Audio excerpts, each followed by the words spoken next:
Usman. Di kesempatan kali ini kita akan membahas proses bisnis existing.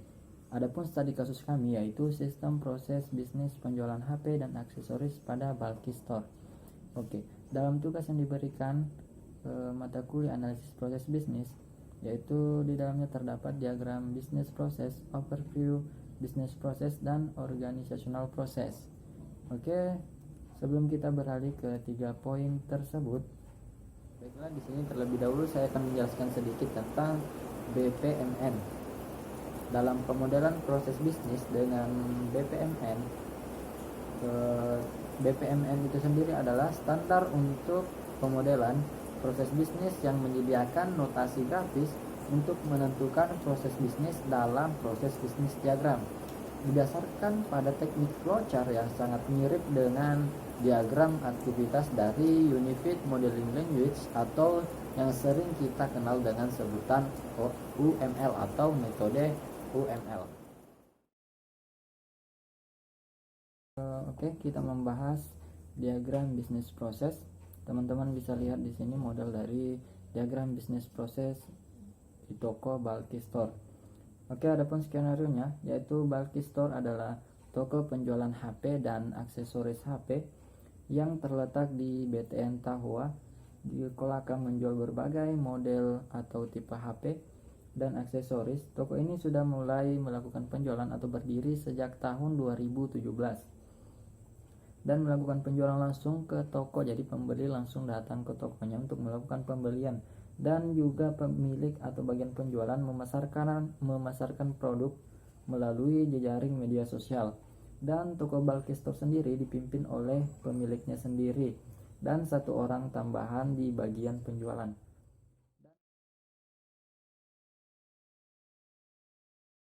Baiklah, selanjutnya kita akan menjelaskan overview bisnis proses pada bulky store, di mana overview bisnis proses ini pada bagian penjualan, di mana terdapat 2 subproses yang ada pada penjualan, yakni permintaan dan penjualan dan penerimaan barang. Oke, kita bahas dulu subproses yang ada di permintaan, di mana pembeli akan mengelis barang atau memilih barang yang akan dibeli, kemudian akan diteruskan ke pada bagian penjual untuk mengecek barang yang akan dibeli. Setelah itu bagian penjualan akan mengkonfirmasi permintaan pembeli dan pembeli akan menerima konfirmasi barang tersebut. Ketika sudah deal di proses permintaan, kita akan lanjutkan ke subproses penjualan dan penerimaan barang, yakni bagian penjualan akan memberikan barang kepada pembeli untuk menerima barang, kemudian pembeli akan melakukan pembayaran dan bagian penjualan akan menerima pembayaran tersebut. Oke, sampai di sini bagian penjualan overview bisnis proses bagian penjualan pada bulky store selesai. Oke, di sini selanjutnya kita akan menjelaskan bagian laporan, di mana terdapat subproses pada laporan, yaitu pelaporan. Bagian penjualan akan mencatat laporan penjualan, kemudian meneruskan langsung kepada pemilik toko. Jadi alurnya seperti itu, teman-teman. Oke, cukup. Oke, langsung aja kita menuju ke materi selanjutnya atau poin selanjutnya yang akan dibahas oleh rekan saya. Nama saya Firman Aldi dari kelompok 5. Kali ini saya akan melanjutkan pembahasan dari rekan saya, yang dimana di sini kita sudah masuk pada poin ketiga, yaitu organisasi proses. Seperti yang kita ketahui bahwa ada 2 entitas yang memiliki peranan masing-masing dalam menjalankan proses penjualan pada toko bulky store, yaitu bagian penjualan dan pemilik toko. Pada gambar yang telah ditampilkan, di situ juga dijelaskan alur atau proses penjualan pada toko bulky store. Seperti yang kita lihat bahwa ketika pelanggan ingin membeli barang, maka hal pertama yang dilakukan adalah memberikan list barang kepada bagian penjualan. Setelah bagian penjualan menerima list barang, maka bagian penjualan kembali mengecek barang yang ingin dibeli apakah sudah kosong atau masih ada. Jika sudah kosong, maka proses langsung selesai. Tetapi jika barang masih ada, maka bagian penjualan kembali mengambil barang tersebut sekaligus mengecek kelengkapan barang. Dan jika barang tersebut ternyata sudah lengkap, maka barang itu akan langsung diserahkan kepada pelanggan. Nah, setelah pelanggan menerima barang yang ingin dibeli, maka pelanggan lanjut membayar barang tersebut.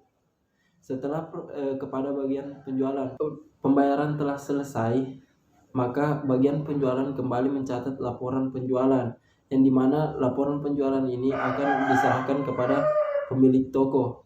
Nah, setelah pemilik toko menerima laporan penjualan tersebut, maka pemilik toko kembali mengecek laporan tersebut apakah sudah sesuai atau belum.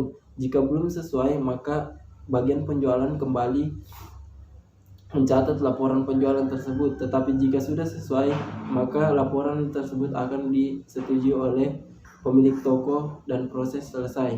Nah, seperti itu. Jadi kita lanjut poin keempat, yaitu diagram sistem proses. Di sini saya akan menjelaskan mengenai sistem pelaporan pada toko bulk store. Mengenai proses pembuatan laporan itu merupakan tugas dari bagian penjualan, yang dimana setelah mencatat laporan penjualan tersebut, maka laporan itu akan diserahkan kepada pemilik toko. Setelah pemilik toko menerima laporan tersebut, maka pemilik toko memeriksa kembali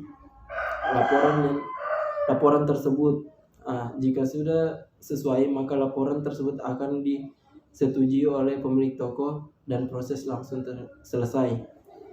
Itulah tadi pembahasan poin nomor 3 dan 4. Kurang dan lebihnya mohon dimaafkan. Saya akhiri dengan ucapan wabillahi taufiq wal hidayah. Wassalamualaikum warahmatullahi wabarakatuh.